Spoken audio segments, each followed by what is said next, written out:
সরকারি চাকরিজীবীদের প্রজ্ঞাপন জারির চূড়ান্ত তারিখ প্রকাশ মিটিংয়ে পূর্ণাঙ্গ গেজেট প্রস্তুত হয়েছে। বিস্তারিত ভিডিওতে। 22 লক্ষ সরকারি কর্মচারীরা অধীর আগ্রহে তাকিয়ে আছে মাননীয় প্রধান উপদেষ্টার দিকে। কেননা আমরা শুধু একটা পে স্কেলের অপেক্ষায় আছি। আর কিছু কিছু সময় এমন কিছু এআই দ্বারা এমন কিছু ভিডিও করা হয়, যেমন আরটিভি দিয়ে একটা ভিডিও করা হয়েছে, অনেকেই আপনারা সেটা পাবেন যে ইউটিউবে আরটিভির দ্বারা একটা এআই ভিডিও তৈরি করা হয়েছে। সেখানে বলা হয়েছে পে স্কেল মাননীয় প্রধান উপদেষ্টা মহোদয় অনুমোদন দিয়েছে। তো যাই হোক, সবাই কেউ আসলে এই এআই এর ভিডিওতে আপনারা কেউ ধোঁকা খাবেন না।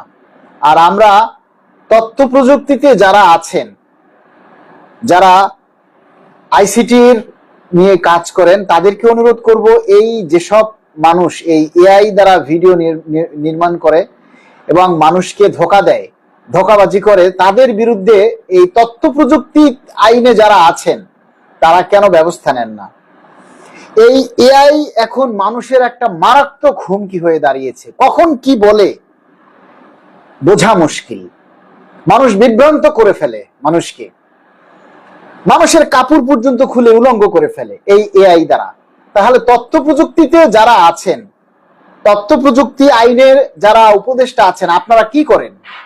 কেন এই এআই এর বিরুদ্ধে আপনারা ব্যবস্থা নেন না? তাহলে কি আপনারা ব্যর্থ? এই এআই ভিডিও দিয়ে সরকারকে বিভ্রান্ত করছে, সাধারণ মানুষকে বিভ্রান্ত করছে, আইনকে বৃদ্ধাঙ্গুলি দেখাচ্ছে।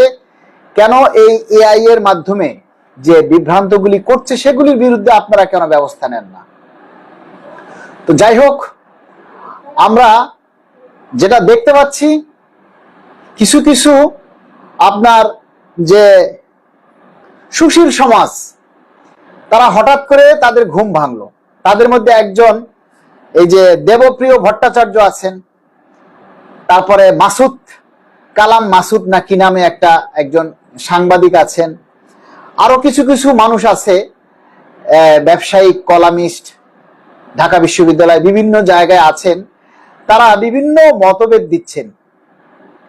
এই মতভেদটা তারা আগে কেন দেন নাই? যখন 10 বছর সরকারি কর্মচারীরা কষ্ট করে আসতেছে, 2020 সালে পে স্কেল হওয়ার কথা, তখন এই দেবপ্রিয় ভট্টাচার্য কোথায় ছিলেন? 2020 সালে যখন পে স্কেল দেয়নি আওয়ামী লীগ সরকার, তখন দেবপ্রিয় ভট্টাচার্য, এই কালাম মাসুদ, তারপরে আরো যারা কলামিস্ট, আপনারা তখন কেন বলেননি যে 2020 সালে পে স্কেল সরকার কেন দিচ্ছেন না? তখন আপনারা কি করছিলেন? লেবেন চুষ খাইছিলেন। তখন এই সমস্ত সুশীল সমাজ যারা আজকে অর্থনীতিবিদ জ্বালাইছেন, আপনারা 2020 সালে যখন পে স্কেল দেয়নি সরকার, তখন আপনারা কি করছিলেন? বিভ্রান্ত ছিলেন। তখন আপনারা কি করছিলেন? আজকে আসছেন আপনারা সরকারকে উস্কানি দিতে। কেন আপনারা এখন আজকে উস্কানি দিতে আসতেছেন? যখন 2025 সালে পে স্কেল হওয়ার কথা ছিল, তখন এই দেবপ্রিয় ভট্টাচার্য কোথায় ছিলেন? তখন আপনি কোথায় ছিলেন? তখন কেন বলেননি সরকারকে যে সরকারি কর্মচারীদের 2020 সালে পে স্কেল দেওয়া হয়নি, 2025 সালে পে স্কেল দেন? কেন তখন আপনারা বলেননি? তখন অর্থনীতিবিদরা তখন কি সরকারি কর্মচারীদের অর্থনৈতিক চিন্তাটা করেননি? তখন আপনাদের কাছে মনে হয়নি যে এখন পে স্কেল দেওয়া দরকার? তখন আপনারা কেন কথা বলেননি? তখন যখন কথা বলেননি, বোবা হয়ে আসছিলেন, তাহলে এখন কেন কথা বলতেছেন? এখন কেন কথা বলতেছেন? আজকে কর্মচারীরা 2টা পে স্কেল দেওয়ার কথা, 2টা পে স্কেল থেকে বঞ্চিত। এই 10 বছরে দ্রব্য মূল্য বাড়তে বাড়তে বাড়তে বাড়তে তাল গাছের মাথায় উঠে গেছে। কই আপনারা তো তখন কেউ কথা বলেননি? আপনারা তখন কেউ কথা বলেননি। আজকে যে সুশীল সমাজ, অর্থনীতিবিদ, সাংবাদিক, কলামিস্ট, স্যারামিস্ট, অ্যাডামিস্ট, আপনারা কোথায় ছিলেন? এরা কোথায় ছিলেন এতদিন? আপনারা কেন কথা বলেননি যে সরকারি কর্মচারীদের বেতন কম? 15,000 টাকা দিয়ে সরকারি একজন কর্মচারী এই ঢাকা শহরে চলতে পারে না। 15,000 টাকা বেতন দিয়ে একজন কনস্টেবল পুলিশ ঢাকা শহরে চলতে পারে না। এই 15-16 হাজার টাকা বেতন দিয়ে সরকারের সেনাবাহিনীর একজন সৈনিক চলতে পারে না, একজন র্যাব সদস্য চলতে পারে না। এই 15-16 হাজার টাকা দিয়ে একজন গোয়েন্দা বিভাগের একজন কর্মচারী চলতে পারে না। এই 15,000-16,000 টাকা বেতন দিয়ে ডিফেন্সের একজন সদস্য চলতে পারে না। তখন আপনারা কোথায় ছিলেন? এই 10 বছরে 2টা পে স্কেল দেয়নি, কোথায় ছিলেন আপনারা? 1200 টাকার গ্যাস সিলিন্ডার আজকে 2500 টাকায় বিক্রি করতেছে দেবপ্রিয় ভট্টাচার্য। আপনি তো একবারও বললেন না সরকারকে যে এই সিন্ডিকেটটা কারা করছে? অর্থনীতিবিদ মশাই, আপনি তো একবারও বললেন না যে 1500 টাকার গ্যাস সিলিন্ডার কেন 2500 টাকায় বিক্রি করতেছে? তাহলে সরকারি কর্মচারীদের বেতন তো 15,000 টাকা, তারা এই 2500 টাকা দিয়ে গ্যাস সিলিন্ডার কিভাবে কিনবে? একবারও তো আপনারা কেউ বলেননি। ঢাকা বিশ্ববিদ্যালয়ের বিভিন্ন অর্থনীতিবিদ, বড় বড় ডিগ্রি আপনাদের, তখন তো আপনারা বলেন নাই, কথা বলেন নাই যে 1500 টাকার গ্যাস সিলিন্ডার কেন 2500 টাকা বিক্রি হচ্ছে, এটা তো সাধারণ মানুষ কিনতে পারবে না। আজকে আপনাদের সাধারণ মানুষের জন্য দরদ উতলাইয়ে উঠতেছে, প্রতিবন্ধী মানুষের জন্য দরদ উতলাইয়ে উঠতেছে।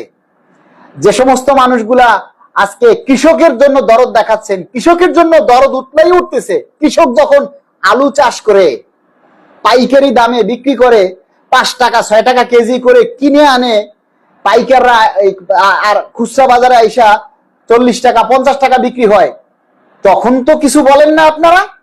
আজকে চাষিদের জন্য আপনাদের এক গালে দরদ উতলাইয়ে উঠছে, চাষিদের জন্য। তাহলে এই যে চাষিরা যখন না খেয়ে মরে তখন আপনারা কি করেন? আর আজকে যখনই পে স্কেলের প্রতিবেদন জমা দিছে তখন আপনারা সবাই একবারে পণ্ডিত হয়ে গেছেন, জ্ঞানী মহাজ্ঞানী হয়ে গেছেন, সরকারকে উস্কাচ্ছেন যাতে পে স্কেল না দেয়। সরকারি কর্মচারী 22 লক্ষ কর্মচারী কিন্তু দেয়ালে পিঠ ঠেকে গেছে।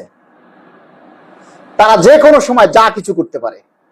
যদি 31 তারিখের মধ্যে পে স্কেলের গেজেট না হয় তাহলে কিন্তু সরকারি কর্মচারীরা অফিস আদালত বন্ধ করে দিবে।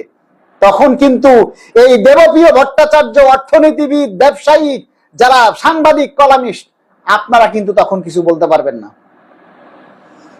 তখন আবার আপনারা যেন আবার উল্টাপাল্টা কথা না বলেন। মাননীয় প্রধান উপদেষ্টা, আপনার সাথে 22 লক্ষ সরকারি কর্মচারী আছে, আপনি প্রয়োজনে আরো 2 বছর থাকেন, কিন্তু পে স্কেল আপনি বাস্তবায়ন করে যাবেন। মাননীয় প্রধান উপদেষ্টা, আপনি প্রয়োজনে আরো 2 বছর থাকেন, প্রয়োজনে এখন থেকে 2 বছর পিছনে দেন, নির্বাচন পিছাইয়া দেন, কিন্তু পে স্কেল দিতে হবে। সরকারি কর্মচারীরা চলতে পারতেছে না। 15,000 টাকা বেতন দিয়ে একজন কর্মচারী এই ঢাকা শহরে চলতে পারতেছে না। এটা কেন অর্থনীতিবিদরা দেখে না? এটা কেন সাংবাদিকরা বোঝে না? এটা কেন এদেশের যে সুজন সুশীল সমাজ তারা কেন বোঝে না? আজকে দেশের মানুষের অবস্থান কোথায়? আজকে একজন রিক্সাওয়ালা, একজন সিএনজি ওয়ালা, একজন বাস ড্রাইভার, তারা যে ভাড়া নিচ্ছে, আজকে এই 26 সালের ভাড়া নিচ্ছে,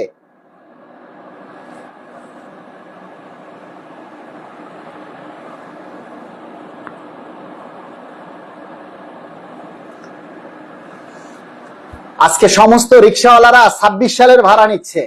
বাস ড্রাইভার, কুলি মজুর, একজন দিন মজুরের বেতন আজকে 1200 টাকা। একজন দিন মজুর বেতন নেয় 1200 টাকা, 1000 টাকা। 800 টাকার নিচে একজন শ্রমিক দিন মজুর পাওয়া যায় না। একজন রিক্সাওয়ালা মাসে 30,000 টাকা ইনকাম করে। একজন ব্যবসায়িক, তারা দিনের পর দিন কোনো কারণ ছাড়াই দ্রব্যমূল্যের দাম বাড়াইয়া দিচ্ছে। সরকার কিছুই করতে পারতেছে না। সরকারের বৃদ্ধাঙ্গুলি দেখাইয়া ব্যবসায়ীরা এই সাধারণ মানুষকে, সরকারি কর্মচারীদেরকে ফতুর করে দিয়েছে। তাহলে এই সরকারি কর্মচারীরা 15,000 টাকা বেতন নিয়ে কিভাবে চলবে?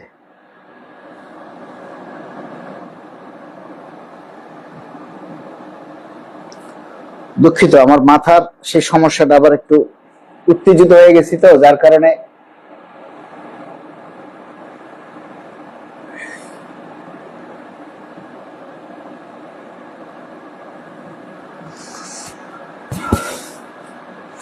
আপনাদের বলছি, আপনারা সবাই প্রতিবাদ করুন।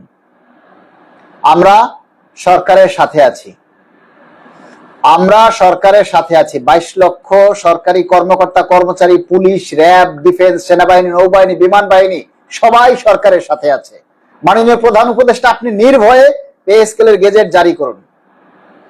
আপনি নির্ভয়ে পে স্কেলের গেজেট জারি করুন। মাননীয় প্রধান উপদেষ্টা, আপনি যখন পে কমিশন গঠন করেছেন তখন কিন্তু কারো পরামর্শ নেননি, কারো কথা শুনেননি। তাহলে পে কমিশন গঠন করার সময় আপনি কারো কথা শুনেননি, তাহলে আজকেও কারো কথা আমলে নেওয়ার দরকার নেই। আপনি পে স্কেলের গেজেট জারি করে সারা বিশ্বের মধ্যে ইতিহাস সৃষ্টি করুন।